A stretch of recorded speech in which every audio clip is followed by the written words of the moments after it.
Paz seja convosco, meus irmãos e irmãs em Cristo Jesus. Espero que vocês estejam bem e possamos nós, nesta noite, sermos edificados através da leitura, da oração e da meditação do Senhor nosso Deus. Espero também que o áudio nesta noite esteja melhor, que vocês estejam me ouvindo melhor. Vamos iniciar este momento orando, falando com o Senhor nosso Deus. Bondoso Deus e Pai de nosso Senhor Jesus Cristo, Tu és grande, Tu és tremendo, Tu és maravilhoso. Não há outro Deus semelhante a Ti. Te louvamos, Senhor, pelo Teu eterno poder, por Tua graça e pelo que o Senhor é, Deus maravilhoso, o único Deus, Senhor absoluto sobre todos os seres. Pedimos-te, ó Pai, pelos méritos de Cristo Jesus, o perdão dos nossos pecados. Lava-nos, ó Deus, de toda a nossa imperfeição, de todo o nosso erro, de todos os nossos pecados. Conceda-nos este momento a graça de sermos edificados através da orientação, da supervisão e direção do Espírito Santo. Abre os nossos corações a fim de ouvirmos a Tua palavra e seja esta semeada em nossa vida e conceda-nos a graça de vivermos segundo o Teu querer. Assim nós oramos em nome de Cristo Jesus. Amém. Gostaria de compartilhar com vocês o Salmo de número 16. O Salmo 16. Se você puder abrir a sua Bíblia e me acompanhar na leitura, assim nós poderemos analisar o texto todos juntos. Salmo de número 16.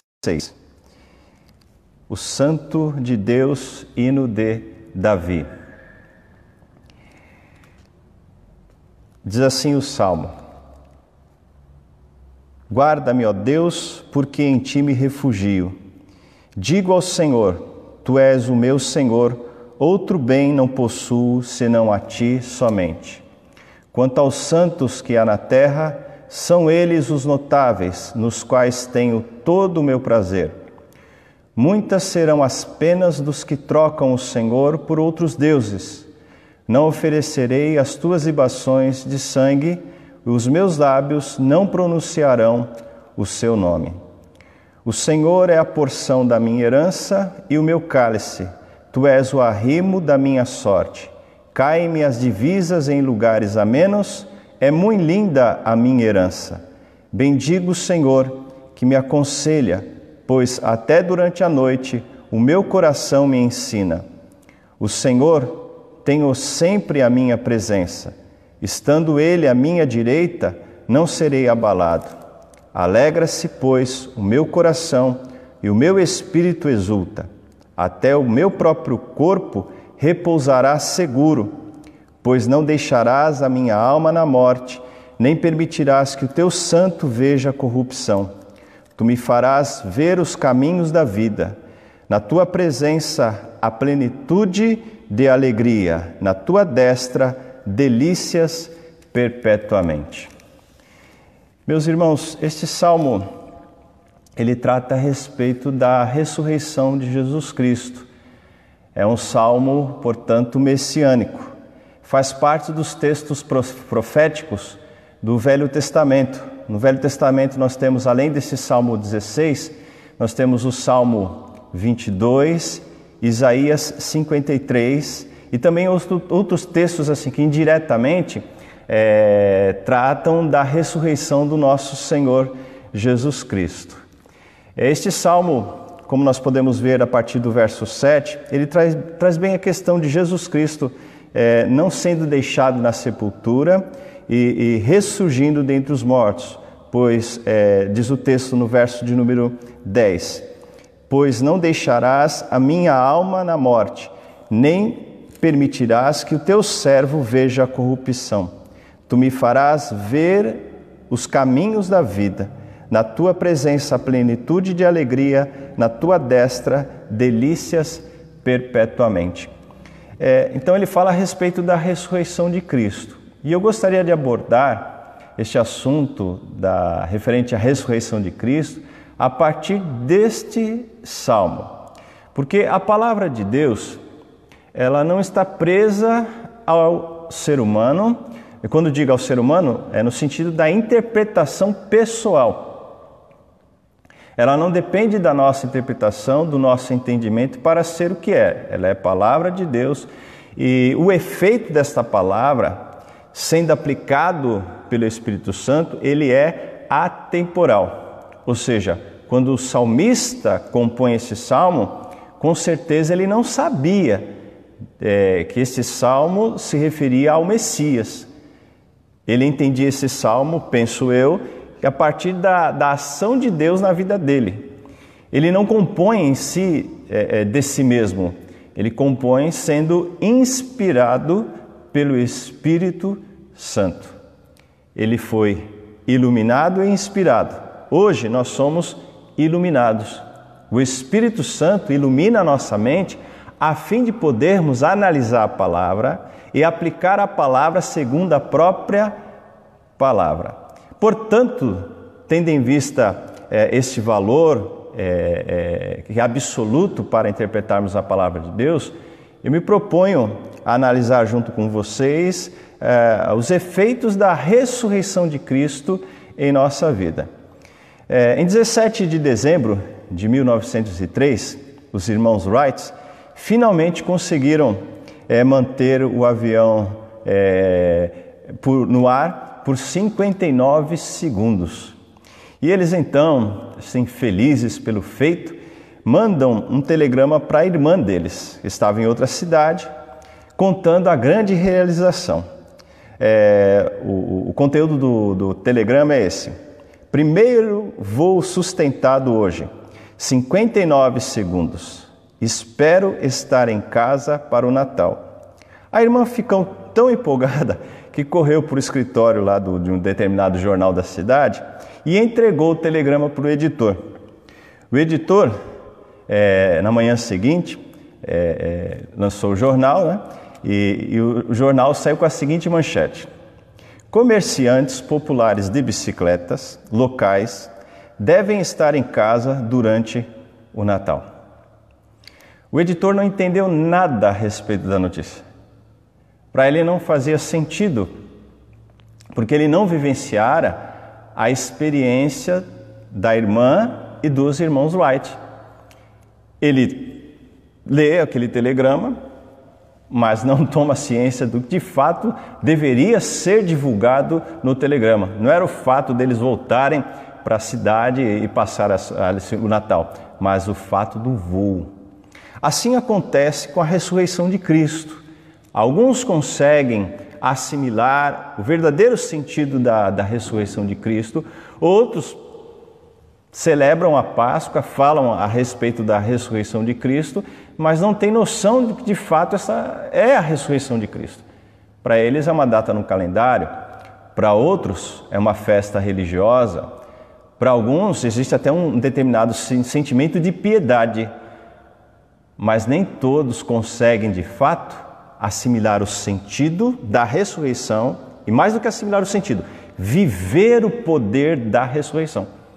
O apóstolo Paulo, orientado pelo Espírito Santo, trata disso em suas cartas, que nós devemos viver no poder da ressurreição de Cristo, que esse mesmo poder que ressurgiu Cristo dentre os mortos é quem nos guarda, transforma, encaminha, direciona e sustenta durante toda a nossa vida. Olhando para este salmo, meus irmãos e irmãs em Cristo Jesus, o que nós podemos ver que a ressurreição de Cristo deve influenciar a nossa vida, assim como influenciou a vida de Davi. Não sabemos em qual período da vida de Davi ele escreveu esse salmo. Mas o verso 1 diz assim: guarda-me, ó Deus, porque em ti me refugio. Ou seja, o sentido da ressurreição. Deus é o nosso refúgio. Várias vezes Davi enfrentou a morte. Cara a cara ele esteve diante da morte. Mas ele não se escondia, ele enfrentava. E ele enfrentava porque é Deus quem o fortalecia. Deus o fortalecia fisicamente e Deus o fortalecia espiritualmente também. Ou seja, nesse sentido que Deus é o nosso refúgio, não no sentido de estarmos escondidos, mas de vivermos a vida cristã em toda a sua beleza. A verdade é que todos nós precisamos de segurança, precisamos procurar um lugar que traga o refúgio sobre a nossa vida e nos incentive a lutar cada vez mais. Todos queremos evitar danos e perigos, meus queridos. Assim fazemos quando entramos no carro. Temos o quê? O cinto de segurança. Evitamos alguns vícios, evitamos alguns tipos de alimentos para o bem da nossa saúde e para evitar algumas doenças. Embora isso seja uma prática receitada a todo ser humano, contudo, além dos aspectos temporais da segurança, nós precisamos de Deus. Entra no carro, pega lá o cinto de segurança, coloca, mas ore para que Deus lhe guarde. Vai se alimentar, vai fazer um exercício, faça sim, se alimente sim, mas peça a bênção de Deus. Deus é o nosso refúgio, não somente no tempo presente, mas é o nosso refúgio por toda a eternidade também. Sim, queridos, o ser humano ele busca refúgio neste mundo, para as coisas desse mundo. Porém, mais do que buscar refúgio para as coisas terrestres, nós devemos buscar refúgio para a hora da nossa morte e para a eternidade também. Porque, queridos, todos nós vamos comparecer diante de Deus para ouvir a sentença sobre qual lugar você vai passar a eternidade. E como nós poderemos evitar a condenação do Senhor? Talvez alguém diga assim, mas eu não mato, mas eu não bebo, mas eu não fumo, eu pago as minhas contas, eu sou uma excelente pessoa. Eu só vou dar um exemplo de como nós nos enganamos em relação a nós mesmos. Mateus capítulo 5, verso 22, está escrito o seguinte: Eu, porém, vos digo que todo aquele que se irar contra o seu irmão estará sujeito a julgamento, e quem proferir um insulto a seu irmão estará sujeito ao julgamento do tribunal. E quem chamar o seu irmão de tolo estará sujeito ao fogo do inferno. Tolo, bobo, idiota. Quem nunca proferiu um insulto contra o seu irmão? Nós pecamos, irmãos, várias vezes durante o dia. E muitos pecados os quais nós cometemos, nós esquecemos. Não é o fato de esquecermos que nos deixa livres da condenação do pecado. Nós já nascemos pecadores, conforme aprendemos na palavra de Deus. Então, como poderemos subsistir à ira do Senhor? Como poderemos escapar do julgamento do Senhor? Aí o valor da ressurreição de Jesus Cristo. Ele ressurgiu, conforme está escrito, para nos justificar dos nossos pecados, para nós não sermos condenados. Para isso o Senhor Jesus Cristo ressurgiu. Portanto, muito mais do que buscar refúgio neste mundo, nas coisas desta terra, você precisa ir ao Senhor da glória e buscar refúgio nele. Quando eu digo então buscar refúgio, é se entregar a Deus. Um outro aspecto desse salmo também, que é fruto da ressurreição na vida daquele que é convertido, está no verso de número 2, onde o salmista diz assim: Digo ao Senhor, Tu és o meu Senhor, outro bem não possuo senão a Ti somente. Tu és o meu bem supremo. Uma possível tradução do hebraico para esse versículo é o seguinte: não tenho nada além de ti. Não tenho nada além de ti. Ou podemos também utilizar o Salmo 23 da seguinte forma: o Senhor é meu pastor, de nada sentirei falta. Você pode afirmar que o Senhor é o maior bem, ainda que Ele não seja um bem, porque Ele é o Senhor. Mas dentro da ótica humana, você pode dizer, afirmar que o Senhor é mais precioso do que tudo quanto existe em tua vida. Nós vemos o Senhor Jesus Cristo falando sobre isso em duas parábolas. Vou citar uma, Mateus 13, 44 a 46, diz assim: o reino dos céus é semelhante a um tesouro oculto no campo, o qual certo homem, tendo achado, escondeu. E transbordante de alegria, vai, vende tudo que tem e compra aquele campo. Ou seja, aquele homem, ele acha um tesouro, ele percebe que aquele tesouro era mais precioso do que tudo quanto ele possuía. Todas as posses daquele homem, somadas, o valor não excedia, não chegava perto daquele tesouro. Então ele vai, vende tudo quanto possuía para adquirir aquele campo. É sobre isso que o salmista está falando. Tu és o meu Senhor, outro bem não possuo senão a ti somente. Este foi o erro da igreja de Éfeso. Quando o João escreve em Apocalipse: tenho, porém, contra ti que abandonaste o teu primeiro amor. Deixaram de amar verdadeiramente a Deus, mas aquela pessoa e é convertida pelo Senhor, que vive no poder da ressurreição de Cristo, e olha a ressurreição de Cristo e vê: eu não merecia nada disso, mas o Senhor se importou comigo, o Senhor me amou, o Senhor deu a sua vida. Então, Deus é o amor da minha vida. Deus é o maior bem que eu preciso, necessito e tenho. Uma outra forma que a pessoa vê Deus, um outro sentimento daquele que é convertido e que a ressurreição de Cristo deve causar em nós, está no verso 3, que diz assim: quanto aos santos que há na terra, são eles os notáveis, nos quais tenho todo o meu prazer.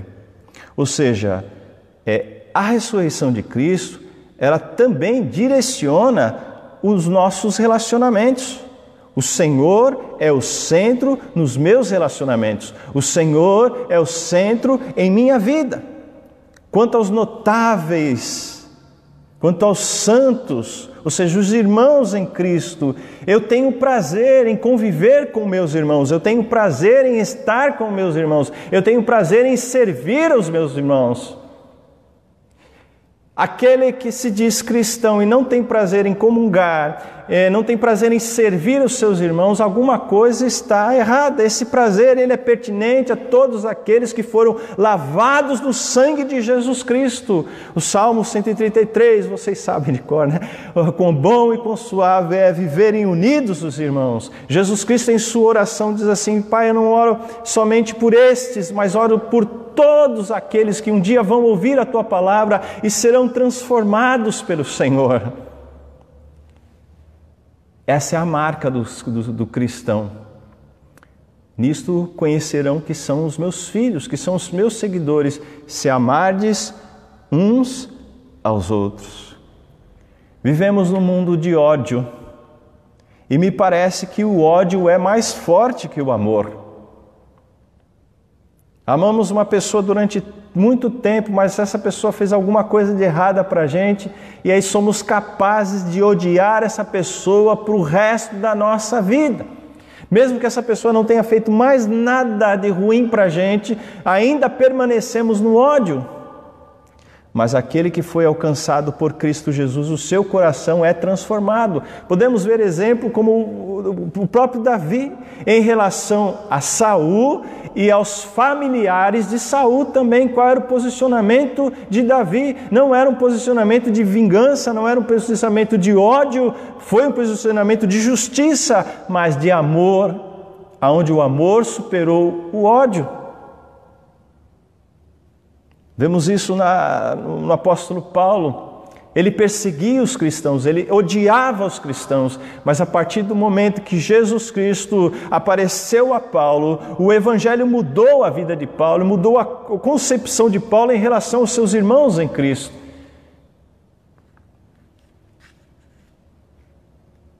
A ressurreição de Cristo deve influenciar a nossa vida, como está escrito neste salmo. Quanto aos santos que há na terra, são eles os notáveis, nos quais tenho todo o meu prazer. Não somos notáveis por nosso mérito, mas porque a graça de Deus habita em nós. Uma outra questão em relação à ressurreição de Cristo, como a ressurreição de Cristo deve influenciar a nossa vida, está no verso 5. O Senhor é a porção da minha herança, o meu cálice, tu és o arrimo da minha sorte. Interessante essa expressão, arrimo, né? Quando eu ouço essa expressão, eu lembro de quando fui me alistar no Exército. Se bem que eu queria ter me alistado na Marinha, mas eu estava na ferrovia naquele tempo e me proibiram de me alistar na Marinha, porque era obrigatório me alistar no Exército. Eu fui lá me alistar no Exército. E a pergunta que eles faziam, não sei se fazem hoje, é se a pessoa era arrimo de família. Ou seja, sustentava a sua família. Sustento, arrimo e herança. É o Senhor que me sustenta. É o Senhor Todo-Poderoso que me dá o pão, me dá a saúde, a oportunidade. É o Senhor Todo-Poderoso que dá a vida, a família e assim por diante. Essa questão da herança era muito forte, é ainda muito forte no povo judeu. Em que sentido? A herança cultural, a herança religiosa e a herança territorial. O povo de Israel, ele preza muito por essas três questões. Receberam do seu antepassado e procuram preservar. Porém, isso, em determinado momento, foi uma grande armadilha para o povo de Israel. Porque eles começaram a viver em prol dessas heranças, deixando Deus de lado. Vemos isso em questão à terra prometida, amaram mais a terra do que a Deus.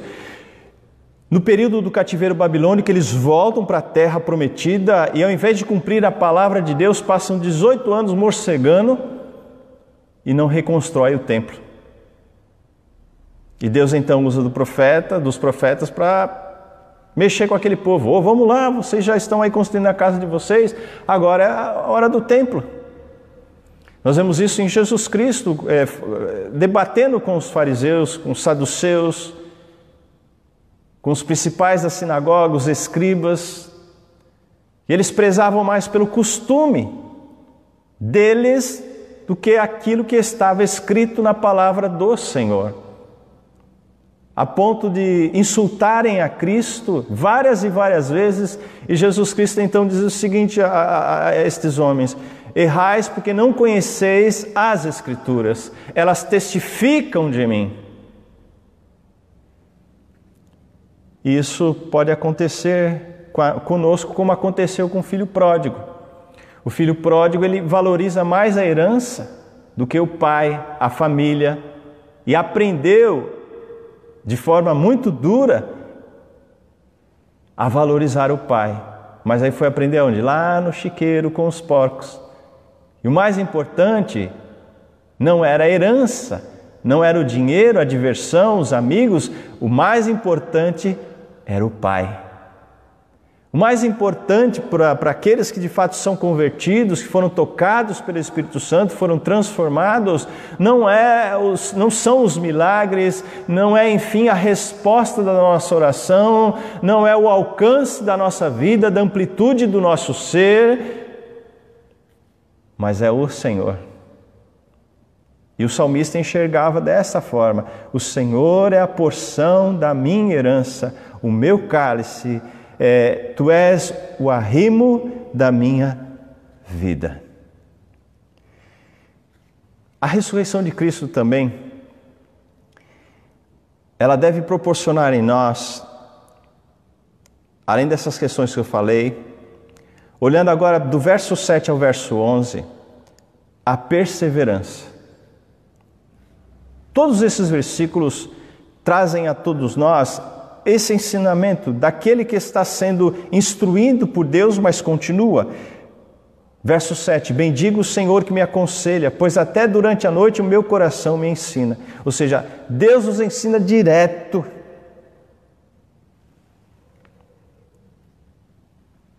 O Senhor tem-o sempre ao meu lado. Verso de número 9, alegra-se, pois, o meu coração, o meu espírito exulta, pois até o meu corpo repousará seguro. E aí vem os versos que nós falamos no princípio, versos messiânicos. Pois não deixarás a minha alma na morte, nem permitirás que o teu santo veja a corrupção. Tu me farás ver os caminhos da vida, na tua prosperidade a plenitude de alegria, na tua destra delícias perpetuamente. Aquele que de fato está em Cristo, ele desfruta dos conselhos do Senhor, ele desfruta da instrução do Senhor, ele experimenta da estabilidade nas provações, ele experimenta alegria e graça em segurança, ele experimenta alegria e prazer eternos na presença do Senhor. Por isso que está escrito lá em Romanos capítulo 8, que nada pode nos separar do amor de Deus. Nada pode nos tirar do amor de Deus. Será tribulação, tristeza, dor, fome, espada, potestades, anjos, demônios, homens. Não há poder no céu, na terra, embaixo da terra, os quais possam nos tirar do amor de Deus. Então, em tudo isso eu vejo a seguinte questão: a ressurreição de Cristo me faz prosseguir. Atos capítulo 20, verso de número 24, meus irmãos. Nós temos um tesouro maravilhoso na expressão do Espírito Santo colocada no coração e na mente do apóstolo Paulo, onde ele diz assim, ele não estava de boa não, viu? Quando ele fala esse versículo, ele já estava ali, sendo levado para Roma, aonde ele seria morto. Atos 20, 24 diz assim, porém em nada considero a vida preciosa para mim mesmo, contanto que complete a minha carreira e o meu ministério que recebi do Senhor Jesus para testemunhar o evangelho da graça de Deus. E maravilha quando alguém consegue entender que a ressurreição de Cristo, ela não é para deixar o mundo melhor. Jesus Cristo não veio para isso. A ressurreição de Cristo não é para marcar uma religiosidade, uma data no calendário, mas a ressurreição de Cristo significa que nós fomos justificados dos nossos pecados e agora somos chamados para servir ao Senhor e devemos prosseguir nesse serviço, independente do clima, independente da situação econômica, independente da nossa saúde, independente dos desafios os quais nós temos para enfrentar durante toda a nossa vida. Todos os dias nós somos desafiados. E o cristão, o convertido não pode parar. Ele não pode se render à indiferença, ele não pode se render aos fracassos, ele não deve se render ao mal, ao pecado. O fato de Jesus Cristo ter ressuscitado mudou a vida dos discípulos. Nos evangelhos nós encontramos os discípulos totalmente acanhados. Em Atos nós encontramos os discípulos dispostos a morrer por Cristo. E morreram. Todos eles. De morte natural, pelo que nós sabemos, somente o nosso irmão, o apóstolo João, chegou à avançada idade.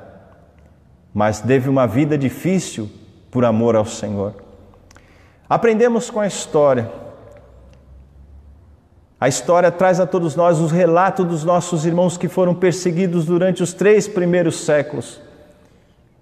A perseguição se deu de forma árdua, intensa. Dia e noite os nossos irmãos foram perseguidos. E eu trago o relato de um homem chamado Tertuliano, que viveu por volta do ano 155 e faleceu no ano 222. Segundo algumas literaturas, Tertuliano ele foi convertido enquanto testemunhava a execução de alguns cristãos nos jogos romanos. Os cristãos eram levados para serem mortos. Inclusive nós temos muitas e muitas histórias, dentre elas a história de uma mulher chamada Perpétua, a qual foi presa por ser cristã. E no dia da sua execução, levaram seu filho, o pai, os irmãos, e todos pediam para Perpétua rejeitar a Cristo e adorar o imperador romano como Deus.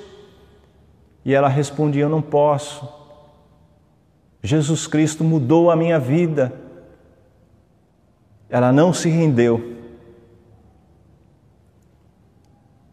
E foi então martirizada na arena. Segundo alguns livros, Tertuliano ele testemunhou esta cena.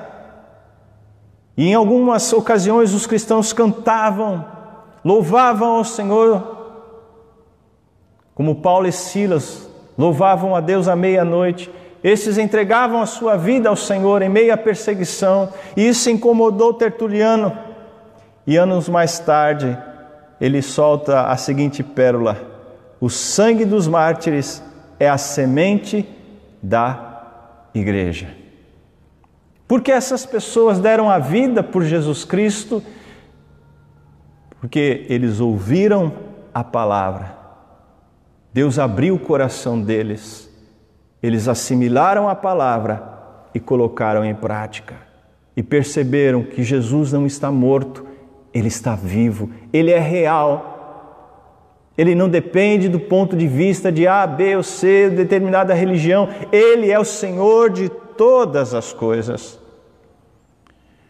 Bem, queridos, o que nós falamos até aqui.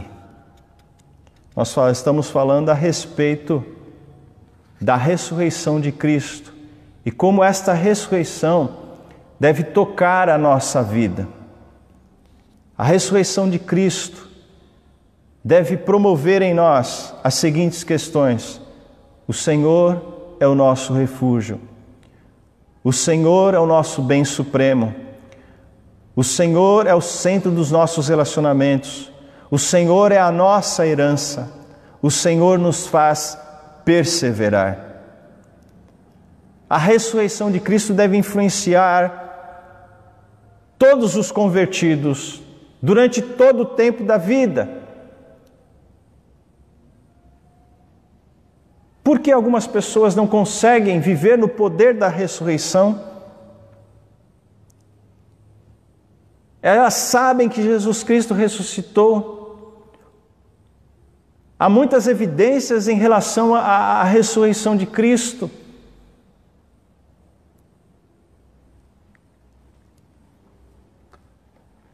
Talvez essas pessoas não experimentem o poder de Deus, a graça de Deus e o poder da ressurreição de Cristo, porque essas pessoas se apegam mais aos seus pecados do que a Deus. Essas pessoas têm um orgulho muito grande. E aonde existe orgulho, a humildade corre para longe e nos impede de experimentar as bênçãos espirituais. O orgulho é terrível, porque o orgulho convence a pessoa de que ela é autossuficiente. O orgulho convence a pessoa de que ela está certa e não precisa de orientação.